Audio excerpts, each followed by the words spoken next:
Hey guys, welcome back to Food Heart. ഇപ്പോൾ നമ്മൾ ഇന്നത്തെ വീഡിയോയിൽ basic science chapter 2 wonders of visible light എന്ന ചാപ്റ്ററാണ് ഡീൽ ചെയ്യാൻ പോകുന്നത്. So let's move on to the chapter. Chapter 2 wonders of visible light. Light എന്ന് പറയുമ്പോൾ എന്താണ്? പ്രകാശം അല്ലേ? പ്രകാശത്തിനെ കുറിച്ചുള്ള എന്ത് വിസ്മയങ്ങളാണല്ലേ നമുക്ക് ഈ ചാപ്റ്ററിൽ പഠിക്കാനുള്ളത് അല്ലേ? സയൻസിലെ ഫിസിക്സിൻ്റെ ഭാഗമായിട്ട് വരുന്ന ചാപ്റ്ററാണിത്. ഓക്കെ, അപ്പോൾ നമുക്ക് പ്രകാശം എന്ന് പറഞ്ഞാൽ നമുക്ക് എല്ലാവർക്കും അറിയാം അല്ലേ? സൺലൈറ്റ് ഉണ്ട്, അല്ലാത്ത പ്രകാശവും ഉണ്ട്, ആർട്ടിഫിഷ്യലും നാച്ചുറലുമായിട്ടുള്ള പലതരത്തിലുള്ള പ്രകാശവും ഉണ്ട്. അതുപോലെ മിറേഴ്സ് അല്ലേ, ഏതൊക്കെ ടൈപ്പ് കണ്ണാടികളുണ്ട് എന്നൊക്കെ നമുക്ക് ഈ ചാപ്റ്ററിൽ പഠിക്കാനുണ്ട്. പിന്നെ എന്താണ് റിഫ്ലക്ഷൻ ഓഫ് ലൈറ്റ്, പ്രതിപതനം എന്താണ്, എങ്ങനെ റെയിൻബോ ഫോം ചെയ്യുന്നതെന്നും നമ്മൾ ഈ ചാപ്റ്ററിൽ പഠിക്കുന്നുണ്ട്. പിന്നെന്താ വർണ്ണപമ്പരം, അങ്ങനെ ഒരുപാട് കാര്യങ്ങൾ നമുക്ക് ഈ ചാപ്റ്റർ പഠിക്കാനുണ്ട് കേട്ടോ. കുറേ എക്സ്പെരിമെന്റ്സും കൺസ്ട്രക്ഷൻസും ഒക്കെ. ഓക്കെ, അപ്പോൾ നല്ലൊരു രസകരമായ ഒരു ചാപ്റ്ററാണ്. Did you observe the picture? നിങ്ങൾ ആ പിക്ചറിലോട്ടൊന്ന് ശ്രദ്ധിച്ച്. Didn't you notice light being directed into the house using a mirror? ഒരു മുഖം നോക്കുന്ന കണ്ണാടി ഉപയോഗിച്ച് വീടിന്റെ ഉള്ളിലേക്ക് പ്രകാശം എത്തിക്കുന്നത് നിങ്ങൾക്ക് കാണാലോ അല്ലേ? Yes. What are the objects can be used instead of mirror? ഒരു കണ്ണാടിക്ക് പകരം മറ്റെന്തൊക്കെ വസ്തുക്കൾ നമുക്ക് ഉപയോഗിക്കാം? സ്റ്റീലിന്റെ പ്ലേറ്റ് വെച്ച് നമുക്ക് റിഫ്ലക്ട് ചെയ്യാൻ പറ്റും അല്ലേ? അതുപോലെ തന്നെ നല്ല മീസമുള്ള ടൈല്, സ്മൂത്ത് ടൈലുണ്ടെങ്കിൽ ഇങ്ങനെയൊക്കെയുള്ള സാധനങ്ങൾ നമുക്ക് കണ്ണാടിയായിട്ട് യൂസ് ചെയ്യാം. ഇനി നോക്കിയാൽ നമ്മളോട് എന്താ പറയുക, ഒരു എക്സ്പെരിമെന്റ് ചെയ്യാനാണ് നമ്മളോട് പറഞ്ഞിരിക്കുന്നത്. അപ്പോൾ അതിന് എന്തൊക്കെ സാധനങ്ങൾ റിക്വയർഡ് ആണ്? A torch, A new steel plate, an aluminum vessel, a cardboard, a shining floor tile, a roof tile, a colored piece of cloth and a paper. അടുത്ത നമ്മളോട് എന്താ പറയുന്നത്? കുറേ സാധനങ്ങൾ വേണം. ഓക്കെ, ടോർച്ച് വേണം, പുതിയ സ്റ്റീൽ പ്ലേറ്റ് വേണം, അലുമിനിയം പാത്രം, കാർഡ്ബോർഡ്, മിനുസമുള്ള ടൈല്, ഓട്, നിറമുള്ള തുണി, കടലാസ്, ഇങ്ങനെയൊക്കെയുള്ള സാധനങ്ങൾ എടുത്തു വെക്കണം. എന്നിട്ട് എന്ത് ചെയ്യണം നോക്കി? എന്നിട്ട് എന്താ പറയുന്നത്? Direct light from the torch on to each of these objects. ഈ ഓരോ ഒബ്ജക്ട്സിലും, ഈ ഓരോരോ സാധനങ്ങളിലും ടോർച്ചിന് പ്രകാശം പതിപ്പിക്കുക. Tabulate the observe results in science diary. എന്നിട്ട് അതിൻ്റെ നിരീക്ഷണ ഫലമെല്ലാം ഈ ടേബിളിൽ നോട്ട് ചെയ്യാനാണ് പറഞ്ഞിരിക്കുന്നത്. Moving on to the topic, the surface matters. What happens when light falls on the surface? ഒരു പ്രതലത്തിൽ പ്രകാശം വീഴുമ്പോൾ എന്തൊക്കെയാണ് സംഭവിക്കുന്നത്? ഈ ഫിഗറിലോട്ടൊക്കെ ഒന്ന് ശ്രദ്ധിച്ചേ.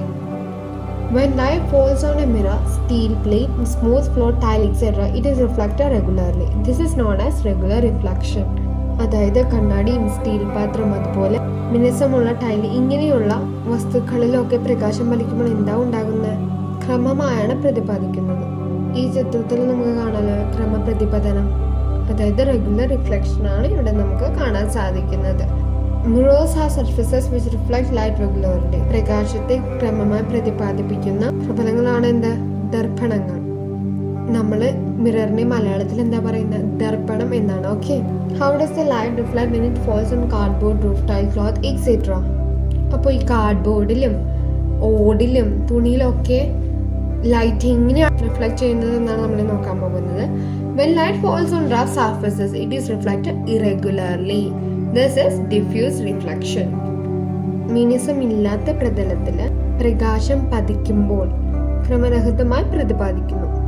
അപ്പോൾ ഇതാണ് ഡിഫ്യൂസ് റിഫ്ലക്ഷൻ. അപ്പോൾ ഡിഫ്യൂസ് റിഫ്ലക്ഷൻ എന്താണെന്ന് മനസ്സിലായല്ലോ.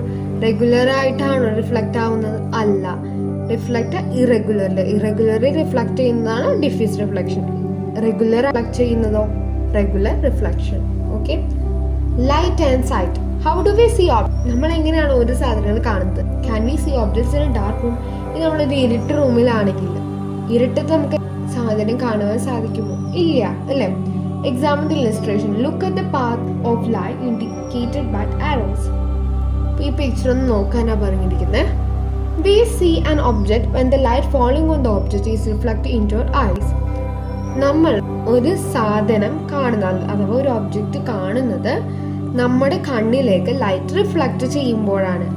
അപ്പോൾ ഇവിടെ രണ്ട് പിക്ചേഴ്സ് നൽകിയിട്ടുണ്ട്. First picture, how does the driver see the boy crossing the road during day time? അതായത് പകൽ സമയം റോഡ് ക്രോസ് ചെയ്യുന്ന ഡ്രൈവർ കാണുന്നത് എപ്രകാരമാണ്? സൺലൈറ്റ് ഈ കുട്ടിയുടെ മേത്തേക്ക് അടിക്കുമ്പോൾ അവിടെ നിന്ന് ഈ ലൈറ്റ്സ് ഒക്കെ ഡ്രൈവറിന്റെ കണ്ണിലേക്ക് റിഫ്ലക്റ്റ് ആകും. അങ്ങനെ ഇദ്ദേഹത്തിന് ആ കുട്ടിയെ കാണാൻ സാധിക്കുന്നു, നമ്മളിപ്പോൾ കണ്ടതുപോലെ അല്ലേ? നീ നെക്സ്റ്റ് പിക്ചർ ഒന്ന് നോക്കി. How is the dog seen when torch is lighted? ഒരു ടോർച്ച് തെളിയിക്കുമ്പോൾ നമ്മൾ എങ്ങനെയാണ് ഒരു നായയെ കാണുന്നത്? ഇതേ രീതിയിലാണ് ടോർച്ചിൽ ലൈറ്റ് ഇങ്ങോട്ട് പതിക്കും, ആ നായയിലേക്ക് പതിക്കും, ആ നായയിൽ നിന്ന് ആ ലൈറ്റ്സ് ഇങ്ങോട്ട് പ്രതിപാദിക്കും, ഇങ്ങോട്ട് റിഫ്ലക്ട് ചെയ്യും ആളുടെ കണ്ണിലേക്ക്, അല്ലേ? അങ്ങനെ അദ്ദേഹത്തിന് കാണാൻ സാധിക്കുന്നു. ഇപ്പൊ നിങ്ങൾക്കൊരു ഏകദേശം ഐഡിയ കിട്ടില്ല എങ്ങനെയാണ് റിഫ്ലക്ഷൻ നടക്കുന്നതെന്ന്. So does the light reflected from our face reach our eyes? What method do we use to see our own face? അതായത് നമ്മുടെ മുഖത്ത് കത്തി പ്രതിപാദിക്കുന്ന പ്രകാശം കണ്ണിൽ പതിക്കുന്നുണ്ടോ? നമുക്ക് കണ്ണിൽ പതിക്കും? അത് പതിക്കില്ല. സ്വന്തം മുഖം കാണാൻ നമ്മൾ എന്ത് മാർഗം സ്വീകരിക്കുന്നത്? നമുക്കറിയാം, കണ്ണാടിയിൽ നോക്കി, അല്ലേ? മിററിൽ നോക്കിയല്ലേ കാണുന്നത്. അപ്പൊ നമുക്ക് നോക്കാം എന്താണ് പ്ലെയിൻ മിറർ, അതായത് സമതല ദർപ്പണം. A mirror with a plane surface is called a plain mirror. ഒരു തലം ഉപരിതലമുള്ള ഒരു കണ്ണാടിയെ ഒരു തലം കണ്ണാടി എന്ന് വിളിക്കുന്നു. അതായത് പ്ലെയിൻ സർഫേസ് ഉള്ള മിററിനെ എന്തായിട്ടാണ് വിളിക്കുന്നത്? പ്ലെയിൻ മിറർ എന്ന് വിളിക്കുന്നു. ഇനി നമ്മളൊരു കണ്ണാടിക്ക് പകരം ഒരു സ്റ്റീൽ പ്ലേറ്റ് അല്ലെങ്കിൽ ഒരു അലൂമിനിയം പ്ലേറ്റ് നോക്കിയാലോ, മുഖം എങ്ങനെ പ്രത്യക്ഷപ്പെടും? ഇതിൽ നമുക്ക് അത്രയ്ക്ക് ക്ലിയർ ആയിട്ട് നമുക്ക് കാണാൻ പറ്റത്തില്ല, അല്ലേ? കാരണം എന്താണ്? ഇറഗുലർ റിഫ്ലക്ഷൻ ആണ് നടക്കുന്നത്, അല്ലേ? നമ്മൾ കണ്ടല്ലോ എന്താണ് ഡിഫ്യൂസ് റിഫ്ലക്ഷൻ, അത് തന്നെയാണല്ലോ ഇവിടെ നടക്കുന്നത്. Can you find out the direction in which the light falling on a surface would get reflected? അടുത്ത നമ്മളോട് എന്താ പറഞ്ഞിരിക്കുന്നത്? ഒരു പ്രതലത്തിൽ പതിക്കുന്ന പ്രകാശകിരണങ്ങൾ ഏത് ദിശയിലേക്കാണ് പ്രതിപാദിക്കുന്നത്? When light is reflected, പ്രകാശം പ്രതിപാദിക്കുമ്പോൾ. Try on the activity shown in the picture. ഈ പിക്ചറിൽ തന്നിരിക്കുന്ന പോലെ ആക്ടിവിറ്റി ഒക്കെ ഒന്ന് സെറ്റ് ചെയ്യാം. എന്താ തന്നിരിക്കുന്ന? ഒരു ദർപ്പണം അഥവാ മിറർ. മിററിലേക്ക് ടോർച്ച് പ്രകാശം പതിപ്പിക്കുന്നുണ്ട്.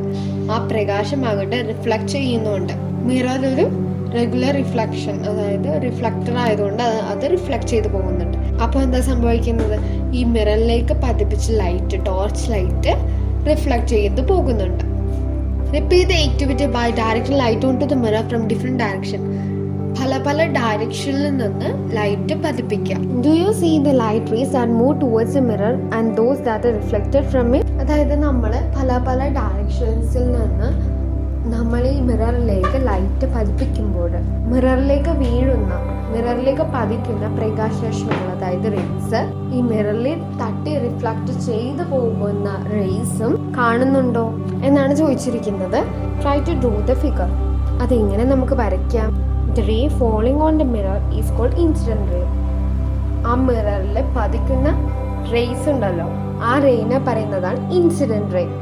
അപ്പോൾ ഇൻസിഡന്റ് റേ എന്താണെന്ന് മനസ്സിലായോ? The ray falling on the mirror, ദർപ്പണത്തിലേക്ക് പതിക്കുന്ന രശ്മിയാണ് ഇൻസിഡന്റ് റേ എന്ന് പറയുന്നത്. And the ray reflected from it is the reflected ray. അതുപോലെ പ്രതിപാദിച്ചു പോകുന്ന, അതായത് അതുപോലെ റിഫ്ലക്ട് ചെയ്ത്, അതായത് തിരിച്ചു പോകുന്ന രശ്മി എന്താ പറയുന്നത്? Reflected ray. ദർപ്പണത്തിൽ തട്ടി തിരിച്ചു പോകുന്ന രശ്മി എന്ത് പറയും? Reflected ray. The line drawn perpendicular to the mirror at the point of incidence is called normal. ഇനി നോക്കി ഈ പിക്ചറിലേക്ക്, മിററിലേക്ക് ഒരു പെർപെൻഡിക്കുലർ, അതായത് നേരെ ഒരു ലൈൻ വരച്ചിരിക്കുന്നത് കണ്ടോ? ആ ലൈനെ പറയുന്നതാണ് normal. The angle between the incident ray and the normal is the angle of incidence. ഈ നോർമലിനും ആംഗിൾ ഓഫ് ഇൻസിഡൻസിനും ബിറ്റ്വീൻ ആയിട്ടുള്ള, നടുക്കായിട്ടുള്ള ആംഗിളിനെ പറയുന്നത് എന്താണ്? Angle of incidents. അതുപോലെ തന്നെ ആംഗിൾ ഓഫ് റിഫ്ലക്ഷൻ എന്താണ്? The angle between the reflected ray and the normal is called angle of reflection. Reflected rayനെയും നോർമലിൻ്റെ ഇടയിലുള്ള angle എന്താണ്? Angle of reflection. ഇനി നെക്സ്റ്റ് ഒരു എക്സ്പെരിമെന്റ് കൊടുത്തേക്കുന്നത്, arrange an apparatus as shown in the figure. ഈ കൊടുത്തിരിക്കുന്നത് പോലൊരു apparatus set ചെയ്യാനാണ് പറഞ്ഞിരിക്കുന്നത്. Fix A small mirror on any one of the inner sides of A transparent vessel. അതായത് ഒരു ട്രാൻസ്പാരന്റ് ആയിട്ടുള്ള ഒരു പാത്രത്തിന്റെ ഉള്ളിൽ ഒരു വശത്തായിട്ട് ഒരു ചെറിയ മിറർ ഒട്ടിക്കാനാണ് പറഞ്ഞിരിക്കുന്നത്. Cut out the shape of A protractor on A chart paper and mark the angle. ഒരു ചാർട്ട് പേപ്പർ എടുത്ത് അതൊരു പ്രൊട്രാക്ടറിന്റെ ഷേപ്പിൽ കട്ട് ചെയ്തിട്ട് ആംഗിൾസ് ഒക്കെ ഒന്ന് മാർക്ക് ചെയ്ത് വെക്കുക. Place the vessel on the chart paper. എന്നിട്ട് ഈ വെസൽ, ആ ട്രാൻസ്പാരന്റ് ആയിട്ടുള്ള പാത്രം ചാർട്ട് പേപ്പറിന്റെ മുകളിൽ വെക്കുക. Take water in the vessel. ആ വെസലിനുള്ളിൽ വെള്ളം നിറയ്ക്കുക. Add a few drops of milk or soap solution to it. പാലോ അല്ലെങ്കിൽ സോപ്പ് സൊല്യൂഷൻ, സോപ്പ് കലക്കി വെള്ളം ഒഴിക്കുക അതിലേക്ക്. This is to see the path of light clearly. ലൈറ്റിന്റെ പാത്ത് ക്ലിയർ ആയിട്ട് കാണാൻ വേണ്ടിയാണ് നമ്മൾ ഇങ്ങനെ ചെയ്യുന്നത്. Place a laser torch at an angle. ഒരു ലേസർ ടോർച്ച് ഒരു ആംഗിളിൽ ഫിക്സ് ചെയ്യുക. And focus its light beam on the mirror. എന്നിട്ട് മിററിനെ ഫോക്കസ് ചെയ്യുക. അതിൻ്റെ ലൈറ്റ് റേസ് എല്ലാം മിററിനെ ഫോക്കസ് ചെയ്ത് പതിപ്പിക്കുക. The light reflected from mirror can be seen. അപ്പം നമുക്ക് റിഫ്ലക്റ്റഡ് ലൈറ്റ് നമുക്ക് കാണാൻ സാധിക്കും. The angle of incidence and the angle of reflection can be determined by observing the angle the arranged paper protractor. അപ്പം നമ്മളിപ്പോൾ ഉണ്ടാക്കിയിരിക്കുന്ന ആ പേപ്പർ പ്രൊട്ടക്ടർ വെച്ച് നമുക്ക് angle of incidence, angle of റിഫ്ലക്ഷനും മെഷർ ചെയ്യാൻ സാധിക്കും. എന്നിട്ട് നിങ്ങൾ ഓരോ angle of incidence, angle of reflection എല്ലാം നോട്ട് ചെയ്ത് ടേബിൾ കംപ്ലീറ്റ് ചെയ്യാനാണ് പറഞ്ഞിരിക്കുന്നത്. Standing in front of a plain mirror. അപ്പോൾ നിങ്ങൾ നിങ്ങളുടെ മിററിൽ കാണുന്ന പ്രതിച്ഛായയെ നോക്കുമ്പോൾ ആ പ്രതിച്ഛായയുടെ ഏത് സൈഡിലെ ഹാൻഡ് ആയിരിക്കും ഉയർത്തിയിരിക്കുന്നത്? റൈറ്റ് ഹാൻഡ് ആയിരിക്കും അല്ലേ? Lower the left hand and raise the right hand. ഇനി നമ്മൾ പൊക്കി വെച്ചിരുന്ന നമ്മുടെ ലെഫ്റ്റ് ഹാൻഡ് താഴ്ത്തിട്ടിട്ട് റൈറ്റ് ഹാൻഡ് പൊക്കി നോക്കിക്കേ. അപ്പോൾ എന്താ കാണുന്നത്? അപ്പോൾ നമ്മുടെ ഇമേജ് അതായത് നമ്മുടെ പ്രതിച്ഛായയുടെ ലെഫ്റ്റ് ഹാൻഡ് ആയിരിക്കും പൊക്കിയിരിക്കുന്നത്. What change occurs to the image? അപ്പോൾ എന്ത് ചേഞ്ചാണ് ഈ ഇമേജിൽ ഉണ്ടാകുന്നത്? സൈഡ് ചേഞ്ച് ആകും അല്ലേ? Doesn't our right side appear left and our left side appear right in the image? നമ്മുടെ പ്രതിച്ഛായയിൽ എന്താണ് സംഭവിച്ചത്? ലെഫ്റ്റ് ഹാൻഡ് റൈറ്റ് സൈഡിലും ആയിരിക്കും, റൈറ്റ് ഹാൻഡ് ലെഫ്റ്റ് സൈഡിലും ആയിട്ടായിരിക്കും കാണുന്നത്.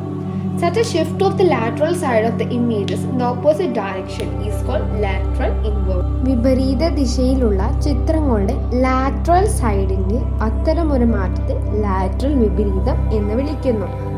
അപ്പോൾ നമ്മൾ ഈ കണ്ടൊരു ഫോർമുല, അതായത് നമ്മൾ റൈറ്റ് സൈഡ് റേസ് ചെയ്യുമ്പോൾ ലെഫ്റ്റ് സൈഡ് ഇമേജ് ഫോം ചെയ്യുന്നത്, ലെഫ്റ്റ് ഹാൻഡ് റേസ് ചെയ്യുമ്പോൾ റൈറ്റ് ഹാൻഡ് റേസ് ചെയ്യുന്നതായിട്ട് ഇമേജ് ഫോം ചെയ്യുന്നത് ലാറ്ററൽ ഇൻവേർഷൻ്റെ ഭാഗമാണ്. Look at the picture. What could be the reason for writing ambulance in that way? നമുക്ക് ഈ പിക്ചറിൽ കാണാം, ആംബുലൻസ് എഴുതിയിരിക്കുന്നത് നേരെ തല തിരിച്ചാണ് അല്ലേ? Hold the picture in front of a plain man. Try to read the ambulance through the mirror. എന്നിട്ട് പറഞ്ഞിരിക്കുന്നത് ഈ പിക്ചർ ഒരു പ്ലെയിൻ മിററിന് മുമ്പിൽ കൊണ്ടുപോയിട്ട് ഇതൊന്ന് റീഡ് ചെയ്യുക. അപ്പം നമുക്ക് എന്താ കാണുന്നതെന്ന് ശ്രദ്ധിക്കാം. What do you notice? അപ്പോൾ നമുക്ക് ഈ ആംബുലൻസിന് കറക്റ്റ് ഓർഡറിലായിട്ട് നമുക്ക് കാണാൻ സാധിക്കും. അതായത് ലേറ്ററൽ ഇൻവേർഷൻ സംഭവിച്ച ലേറ്ററൽ ഇമേജ് ആയിട്ടായിരിക്കും നമ്മൾ കാണുന്നത് മിററിൽ. Want the driver of a vehicle moving in front read it as ambulance by looking through the rear view mirror? Now don't you understand the reason for writing it like that? അതായത് മുന്നിൽ പോകുന്ന വാഹനത്തിലെ driver കണ്ണാടിയിൽ നോക്കിയായിരിക്കുമല്ലോ ambulance എന്ന് വായിക്കുന്നത് അല്ലേ? അപ്പോൾ ambulance എന്തുകൊണ്ടായിരിക്കും തിരിച്ചെഴുതിയത്? ഇപ്പോൾ മനസ്സിലായി എന്തുകൊണ്ടാണ് അത് തിരിച്ചെഴുതുന്നത്. കാരണം മുന്നിൽ പോകുന്ന വണ്ടിയുടെ റിയർ വ്യൂ മിററിലൂടെ നോക്കുമ്പോൾ ആംബുലൻസ് എന്ന് എഴുതിയേക്കുന്നത് തിരിച്ച് നല്ല കറക്റ്റ് പൊസിഷനിലായിട്ടായിരിക്കും, ലേറ്ററൽ ഇമേജ് ആയിരിക്കും കാണുന്നത്. അപ്പോൾ കറക്റ്റായിട്ട് ഡ്രൈവറിന് കാണാൻ സാധിക്കും. What are the other properties of the image formed by plain mirror? സമതല ദർപ്പണത്തിൽ രൂപപ്പെടുന്ന പ്രതിബിംബത്തിന് മറ്റെന്തെല്ലാം സവിശേഷതകൾ ഉണ്ടെന്നാണ് ചോദിച്ചിരിക്കുന്നത്. അത് മനസ്സിലാക്കാൻ നമുക്ക് ഇവിടെ ഒരു ആക്ടിവിറ്റി കൊടുത്തിട്ട് അത് നമുക്ക് നോക്കാം. Place a mirror perpendicular on a table. ടേബിളിന് അതായത് മേശയ്ക്ക് ലംബമായി തുണയ വസ്തുക്കൾ മിററിന്റെ ഫ്രണ്ടിൽ വെക്കുക. Place a mirror perpendicular on a table. ടേബിളിന് പെർപെൻഡിക്കുലർ അതായത് ലംബമായി മിറർ വെക്കുക. All different objects like pen, watch etcetera in front of the mirror. മിററിന്റെ ഫ്രണ്ടിലായിട്ട് പെൻ, വാച്ച് അങ്ങനെ നിരവധി സാധനങ്ങൾ വെക്കുക. Observe the image. എന്നിട്ട് അതിൽ വരുന്ന ഇമേജ് ഒബ്സർവ് ചെയ്യുക. Is the size of the object and the image the same? ഒബ്ജക്റ്റിന്റെ ഇമേജിന്റെ സൈസ് സെയിം ആണോ? അതെ, സെയിം ആണ്. Keeping a scale in front of the mirror, place these objects at different position and observe. പല പൊസിഷനിൽ വെച്ചിട്ട് ഇത് ഒബ്സർവ് ചെയ്യാനാണ് പറയാനിരിക്കുന്നത്. Does the distance of the image change when the distance of the object from the mirror is increased? മിററിൽ നിന്നുള്ള ഒബ്ജക്റ്റിന്റെ distance കൂട്ടുന്തോറും ഇമേജിന്റെ distance കൂടുന്നില്ലേ? ഉണ്ടല്ലോ.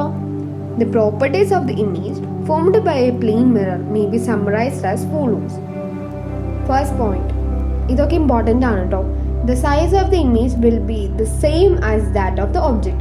ഒബ്ജക്റ്റിൻ്റെയും ഇമേജിൻ്റെ size രണ്ടും എക്സാക്ട്ലി സെയിം ആയിരിക്കും. Second point, the distance between the image and the mirror is equal to the distance between the object and the mirror. ഇമേജും മിററും തമ്മിലുള്ള ഡിസ്റ്റൻസും ഒബ്ജക്റ്റും മിററും തമ്മിലുള്ള ഡിസ്റ്റൻസും equal ആയിരിക്കും. Third point, the image will undergo lateral inversion. Lateral inversion, ആ ഇമേജിന് object form ചെയ്യുന്ന image എപ്പോഴും lateral ഇൻവേർഷനിലായിരിക്കും form ചെയ്തിട്ടുണ്ടാവുക. Literate version എന്താണെന്ന് നമ്മൾ പഠിച്ചതാണ്. Okay, അപ്പോൾ ഇത്രയാണ് ഇന്നത്തെ ക്ലാസ്. അപ്പോൾ ഇതിൻ്റെ ബാക്കി പോർഷൻ നെക്സ്റ്റ് വീഡിയോയിൽ ചെയ്യുന്നതായിരിക്കും. നിങ്ങൾ ആദ്യമായിട്ട് എൻ്റെ ചാനൽ കാണുന്നതെങ്കിൽ സബ്സ്ക്രൈബ് ചെയ്യുക. അതുപോലെ തന്നെ നിങ്ങൾക്ക് എൻ്റെ വീഡിയോ ഇഷ്ടമായെങ്കിൽ ലൈക്ക് ചെയ്യുക, നിങ്ങളുടെ ഫ്രണ്ട്സിനൊക്കെ ഷെയർ ചെയ്ത് കൊടുക്കുക. കൂടാതെ തൊട്ടടുത്ത് കാണുന്ന ബെൽ ബട്ടൺ പ്രസ് ചെയ്യുക, എങ്കിലേ ഞാനിടുന്ന ഓരോ പോസ്റ്റ് നോട്ടിഫിക്കേഷൻ നിങ്ങളുടെ ഫോണിൽ വരികയുള്ളൂ. അപ്പോൾ നിങ്ങൾക്ക് നെക്സ്റ്റ് വീഡിയോ കാണാം. Good bye.